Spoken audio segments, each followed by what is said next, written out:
Hello student, how are you? Welcome to my YouTube channel. तो जैसे कि कल हम लोगों ने एक्सरसाइज नंबर 5.2 को किया था, तो आज हम कल के लास्ट वाले क्वेश्चन से अगले क्वेश्चंस को यहाँ पर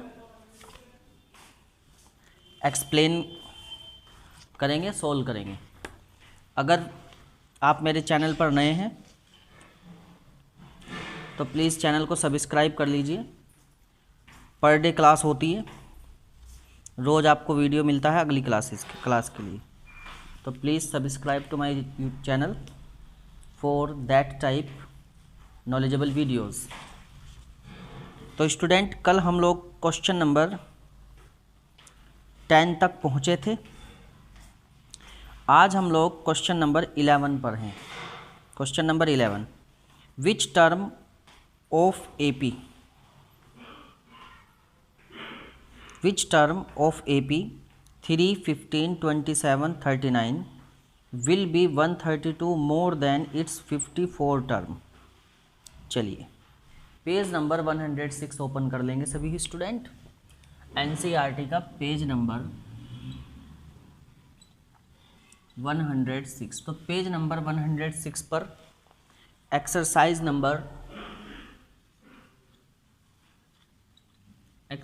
नंबर है बच्चों 5.2। क्वेश्चन है आपका 10, क्वेश्चन नंबर 10। तो 10th क्वेश्चन में कहा है हमें the 17th term, sorry question number 10 नहीं बेटा 11 है। 10 तो कल करा दिया था ना हमने। क्वेश्चन नंबर 11, तो क्वेश्चन नंबर 11 में है विच टर्म ऑफ AP। तो गिवन AP, पहले गिवन AP लिख लेंगे।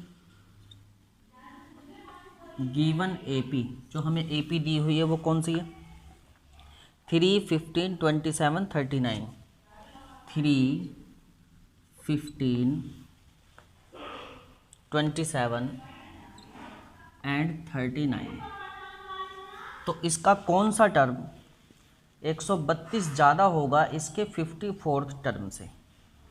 इसका कौन सा टर्म 132 ज़्यादा होगा इसके 54th टर्म से? तो सबसे पहले हम इस AP का 54th टर्म कैलकुलेट कर लेंगे। तो A की वैल्यू यहाँ पर हो गई बच्चों 3, A की वैल्यू हो गई 3। Common difference D equal to 15 minus 3। तो common difference D equal to 15 minus 3, तो मतलब इस वाले में से इसको सब्ट्रैक्ट जब कर देंगे तो D आ जाएगा। तो 15 में से मैंने 3 सब्ट्रैक्ट कर दिया तो मेरे पास 12 आ गया। तो बच्चों कॉमन डिफरेंस हो गया इसका 12। तो पहले हम लोग 54th टर्म कैलकुलेट कर लेते हैं। 54th टर्म, तो 54th को कैसे लिखे जाएंगे?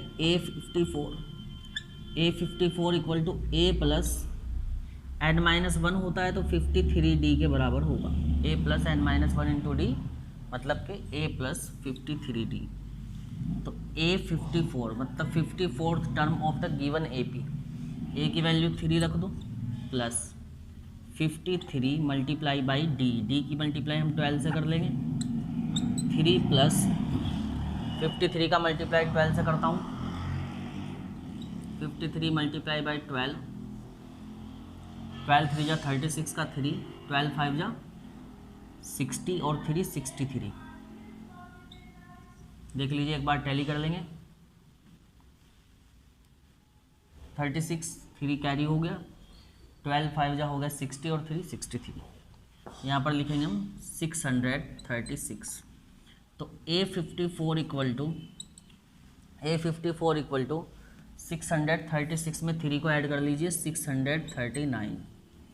तो A54 इस AP का 54th टर्म 639 है। इस द गिवन AP का 54th टर्म 639 है। देखिए हमारे पास एक AP थी 3, 15, 27, 39। A की वैल्यू 3 हो गई, D की वैल्यू 15 माइनस 3 तो मतलब D की वैल्यू 12 आ जाएगी। तो सबसे पहले हमें A54 कैलकुलेट करना पड़ेगा। फिर क्वेश्चन में दिया है आपको, क्या कहा है कि कौन सा टर्म इस AP का 132 ज़्यादा होगा 54th टर्म से। let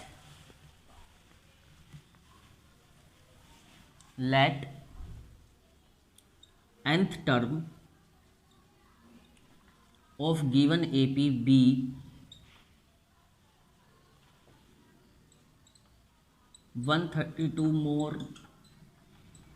than 54th term. तो मान लीजिए कि nth टर्म होगा जो कि इसके 54th टर्म से 132 ज़्यादा होगा। तो 54th टर्म कितना हुआ 639। तो अब क्या क्योंकि हमने nth टर्म कैलकुलेट कर लिया तो an की वैल्यू कितनी होगी बच्चों 54th टर्म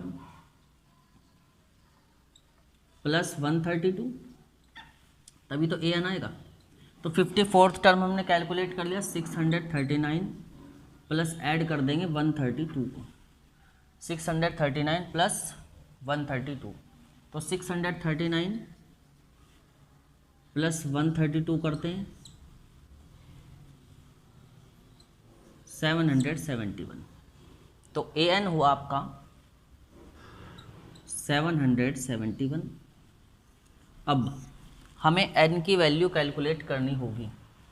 तो an equal to a plus n minus 1 into D, an equal to a plus n minus 1 into D. an की वैल्यू 771, a की वैल्यू हो गई बच्चों 3 प्लस n माइनस 1 और इंटू डी।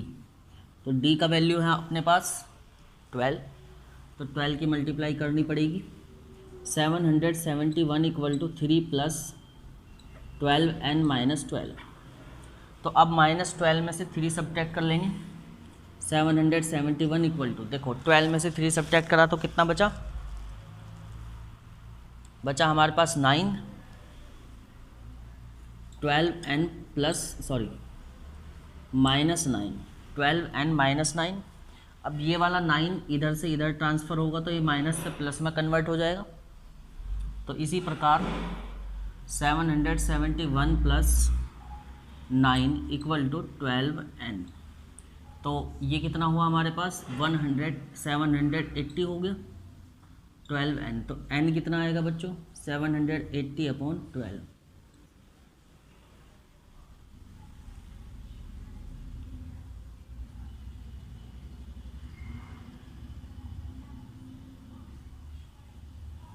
कहाँ मिस्टेक हो गई?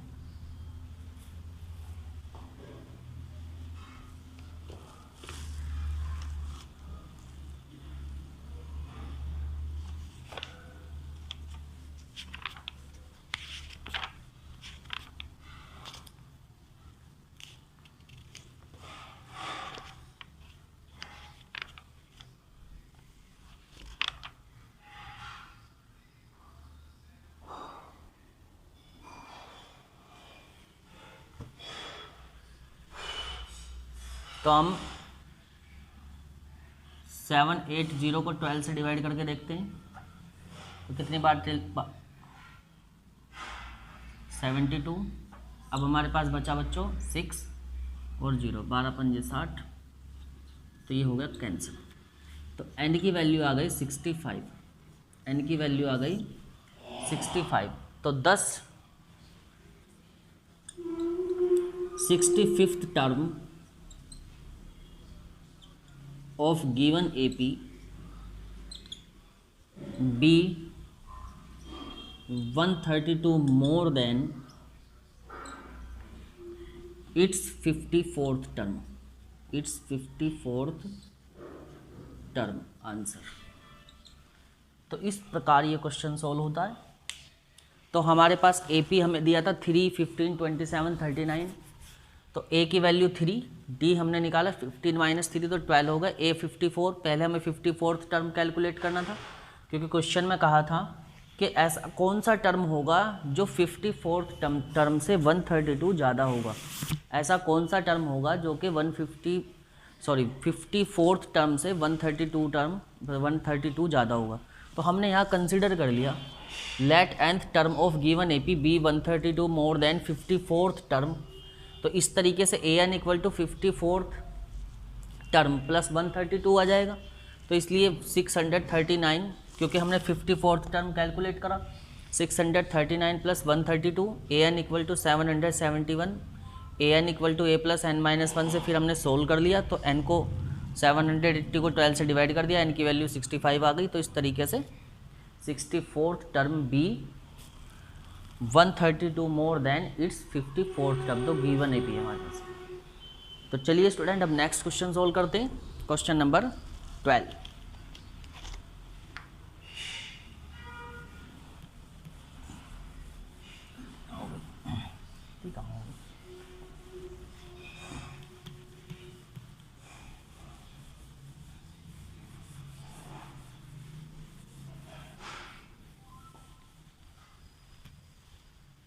क्वेश्चन नंबर 12, 12th क्वेश्चन में है, two APs have the same common difference, two APs have the same common difference, the difference between their 100th term is 100, what is the difference between their 1000 term?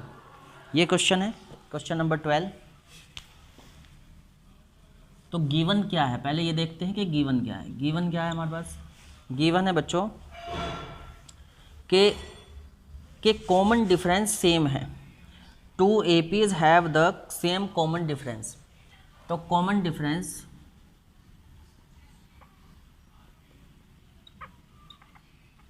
Is same of two given APs। तो दो given APs का जो common difference है वो same है। तो लेकिन जब दो AP होंगी तो उनका कॉमन डिफरेंस सेम होगा, लेकिन फर्स्ट टर्म तो सेम नहीं होगा। तो पहले हम लोग क्या करते हैं, पहली जो फर्स्ट AP है उसका हम कॉमन फर्स्ट टर्म फर्स्ट ऐसे फर्स्ट और सेकंड लिख लेंगे, क्योंकि दो AP है ना यहाँ पर। तो फर्स्ट AP का फर्स्ट टर्म हो गया A और कॉमन डिफरेंस हो गया D। इसी तरीके से सेकंड AP का फर्स्ट टर्म हो गया A2 और कॉमन डिफरेंस हो गया बच्चों D, क्योंकि दोनों का कॉमन डिफरेंस सेम था। इसके बाद इनका 100th टर्म, इनका 100th टर्म के बीच में जो डिफरेंस है वो 100 का है। तो चलिए, तो सबसे पहले हम इस वाली AP का A100 कैलकुलेट करते हैं। तो A100 कितना होगा, A1 प्लस 99D के बराबर, क्योंकि अगर मान लीजिए मैं AN कैलकुलेट करता हूँ तो A plus n minus 1 into D करेंगे, लेकिन यहाँ पर तो n की वैल्यू 100 हो गई ना, क्योंकि 100th टर्म कैलकुलेट करना, तो A100 equal to A1 plus 99D। उसी प्रकार A100 of that AP be A equal to A2 plus 99D।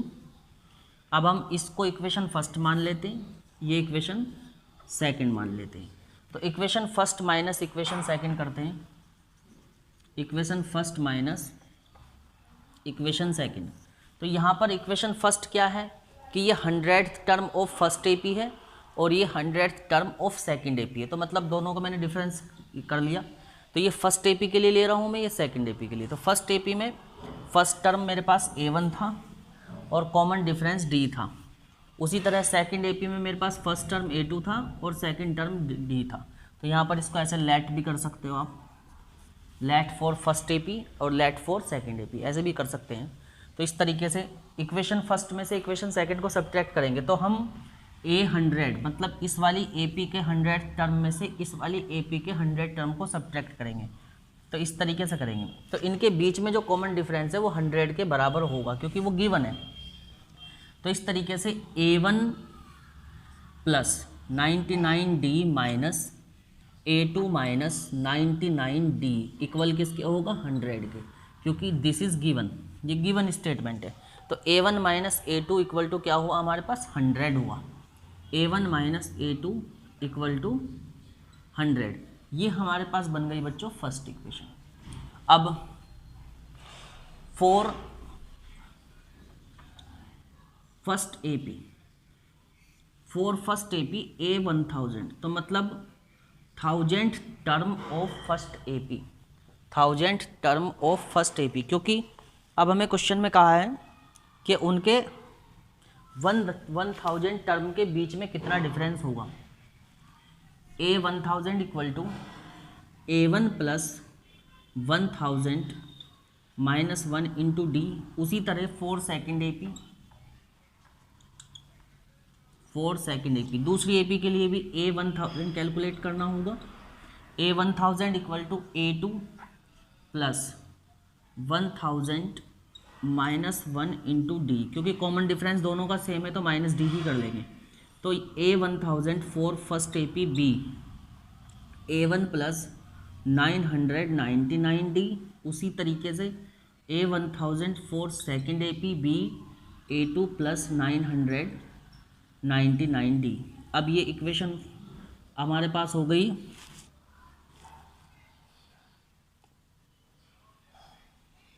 इसको थर्ड कंसीडर कर लीजिए और इसको फोर्थ एंड फिफ्थ कंसीडर कर लीजिए, फोर्थ फिफ्थ। तो equation fourth minus equation fifth जब हम करेंगे तो हमें क्या मिलेगा कि फर्स्ट AP के 1000 टर्म और सेकंड AP के 1000 टर्म के बीच का डिफरेंस हमें मिलेगा। तो इस प्रकार A1 plus 999D minus A2 minus 999D equal to क्या आएगा, इससे ये कैंसिल हो गया। तो अब हमारे पास क्या बचा, हमारे पास बचेगा बच्चों A1 माइनस A2। लेकिन A1 माइनस A2 की वैल्यू कितनी होती है, वो 100 के बराबर होती है कि फ्रॉम थर्ड इक्वेशन।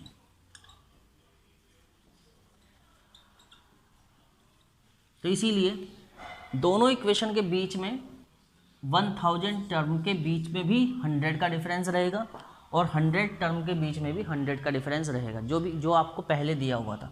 तो आप लिख सकते हैं 1000 term, the difference between 1000 term of the given AP B 100। तो दोनों में 100 का ही डिफरेंस रहेगा। अब इसके बाद करेंगे हम question number 13।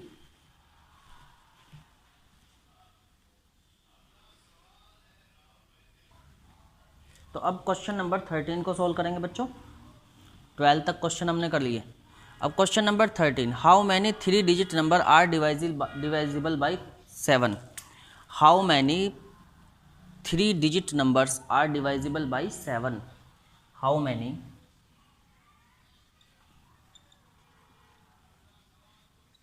3 digit number are divisible by 7। तो ये क्वेश्चन है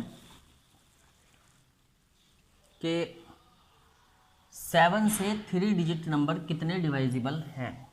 तो सबसे पहले हमें देखना होगा कि 100 के बाद वो कौन सा नंबर है जो 7 से डिवाइजिबल है। तो 100 के बाद कौन सा नंबर होता है जो 7 से डिवाइजिबल होता है बच्चों, भाई शायद 102 होता है। 102 नहीं, 102 नहीं होगा। तो 7 से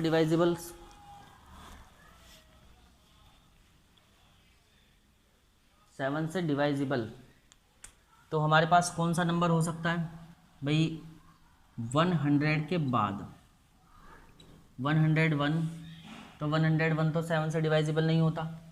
102 भी 7 से डिवाइजिबल, लेकिन 105 7 से डिवाइजिबल होता है। तो आपका एक फर्स्ट टर्म होगा 105। इसके बाद अगला टर्म क्या होगा, 105 प्लस 7 होगा। 105 में हम 7 को ऐड कर लेंगे। 7 को ऐड कर लेंगे तो हमें सेकंड टर्म मिलेगा, क्योंकि कॉमन डिफरेंस तो 7 का ही होगा ना इसमें। तो हम ऐसा करते हैं कि A हमारे पास हो गया 105। A की वैल्यू हो गई हमारे पास 105, क्योंकि सब A की वैल्यू हो गई बच्चों 105। तो 105 इज डिवाइजिबल बाई 7। कॉमन डिफरेंस इसमें होगा हमारे पास 7 का। कॉमन डिफरेंस कितने का होगा, 7 का, क्योंकि अगला नंबर जब आएगा तो 105 में 7 ऐड होगा तो वो 7 से डिवाइजिबल होगा। अब लास्ट टर्म हमारे पास होता है 999, क्योंकि 3 डिजिट का नंबर 999 ये मैक्सिमम नंबर है जो कि 3 डिजिट का है। इसके बाद जो नंबर आएगा वो 4 डिजिट का होगा। तो अब हमें देखना होगा 999 से पहले, 999 से पहले कौन सा नंबर है जो कि 7 से डिवाइजिबल है। तो जल्दी से फटाफट से बताओ कौन सा नंबर है वो जो 7 से डिवाइजिबल है। तो एक स्टूडेंट ने बताया कि 994 ऐसा 3 डिजिट का नंबर है जो 7 से डिवाइजिबल है। तो ये 994 बच्चों 7 से डिवाइजिबल होगा। जो मैक्सिमम नंबर होगा जो 7 से डिवाइजिबल होगा 3 डिजिट का, उससे पहले जितने भी उसके बाद जो नंबर आएंगे वो 7 से डिवाइजिबल नहीं होंगे 3 डिजिट के। तो अब यहाँ पर an की वैल्यू हो गई 994। तो टोटल नंबर काउंट करने हैं तो n की वैल्यू आपको कैलकुलेट करनी पड़ेगी बिटवीन 105 एंड 994। तो बस an equal to a plus n-1 into D. an की वैल्यू लिखिए 994, a की वैल्यू हो गई 105 प्लस n-1 और इंटू डी की वैल्यू 7 रख दीजिए। 994 equal to 105 plus 7n minus 7 plus 7n minus 7। 994 equal to 105 plus 7n minus 7। दोबारा लिख दिया मैंने, कोई बात नहीं। 105 से हमें सब्ट्रैक्ट करना होगा बच्चों 7। तो 7 जब हम 105 से सब्ट्रैक्ट करेंगे तो हमारे पास बचेगा 98। कितना बचेगा? 98। 994 इक्वल टू 98 प्लस 7n। अब हम 7n इक्वल टू, क्योंकि जब ये 98 इधर से इधर जाएगा तो ये प्लस से माइनस में कन्वर्ट होगा। 7n equal to 994 minus 98। तो अब हमको इसमें से 98 सब्ट्रैक्ट करना होगा। फिर हम 7 से डिवाइड जब करेंगे तो हमें मिल जाएगा कि वो कौन सा टर्म है। टोटल नंबर काउंट पर चल जाएगा हमें कि कितने नंबर आएंगे 105 और 994 के बीच में जो कि 7 से डिवाइजिबल है। तो चलो बच्चों इसमें से 98 सब्ट्रैक्ट कर लो। 94 इसमें से 98 सब्ट्रैक्ट करेंगे 994 में से 98। तो इधर कैरी हो गया 14 हो गया, 6 बच गए, 6 बचे भाई। यहाँ पर कितना हो गया, जब ये एक कैरी हो गया तो 8 हो गया। तो यहाँ से अब हम 18 करेंगे तो 9 बचेगा और ये हो गया आपके पास 896। एक बार और देख लेंगे। 14 में से भाई बच्चों 8 गया तो कितने बचे 6, और यहाँ 8 था तो इधर कैरी करा तो ये 18 हो गया। 18 में से 9 गया 9। तो मेरे ख्याल से सही है सब। 7n equal to 896। तो अब हम 896 को 7 से डिवाइड कर लेंगे। तो 7 1 जा 7, फिर 1 बच गया, 9 कैरी कर लिया। 2 बार जाएगा टेबल 14। अब बचेंगे हमारे पास 5, 7 8 जा 56। ठीक, तो ये आता है आपके पास 128। तो टोटल 128 नंबर हैं जो कि 3 डिजिट के हैं और वो 7 से डिवाइजिबल होंगे। It's that clear? तो मैं जहाँ तक मानता हूँ क्वेश्चन समझ में आ गया होगा। अब इसके बाद हम करेंगे क्वेश्चन नंबर 14। आज का लेक्चर बस यहीं तक ही रखेंगे, क्वेश्चन नंबर 14 तक, क्योंकि टाइम बहुत हो गया है। हाँ बच्चों, question number 14। How many multiples of 4 lies between 10 and 250? How many multiples of 4, multiples of 4 नहीं 10 है शायद। हाँ, हाउ मैनी मल्टीपल्स ऑफ 4 ही है, लाइज बिटवीन 10 एंड जो भी है